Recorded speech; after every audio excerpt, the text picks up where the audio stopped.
जय हिंद। आप देख रहे हैं छठी आंख न्यूज। मैं हूं मुस्कान। देश दुनिया की सबसे तेज और बड़ी खबरों के साथ। बुल्डाना जिले में पुलिस ने एक बोलेरो वाहन से 26.28 लाख मूल्य का गुटखा जब्त किया। वाहन को रात के गश्त के दौरान अब्दुल हमीद चौक पर रोका गया था, लेकिन चालक मौके से फरार हो गया।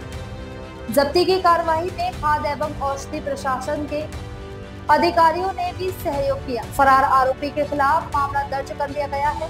इस कार्रवाई का नेतृत्व बुल्डाना जिले के वरिष्ठ पुलिस अधिकारियों ने किया।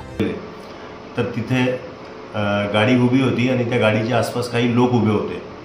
आमचे लोक जेव्हा तिथे पोहोचले तर त्या गाडीचा चालक जो आहे तो गर्दीचा फायदा घेऊन तो पळून गेला। सदरची गाडी आमच्या पोलिसांनी पोलीस स्टेशनला आणून लावली आणि त्यातला माल खाली केला। त्यानंतर फूड अँड ड्रग्सचे अधिकारी यांना पाचारण करून सदर मालाचा पंचनामा आणि जप्तीची कारवाई केली। तर त्याच्यामध्ये एकूण 26,28,000 रुपयाचा गुटखा मिळून आला आणि या गुटख्याचा गाडी असा एकूण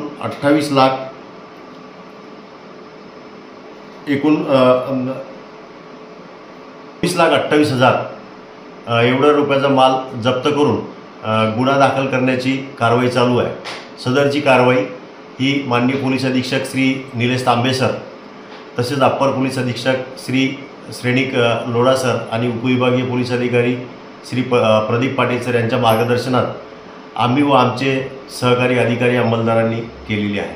तो फिलहाल के लिए इतना ही। देखते रहिए छठी आंख न्यूज, क्योंकि खबरें यही सबसे पहले। जय हिंद।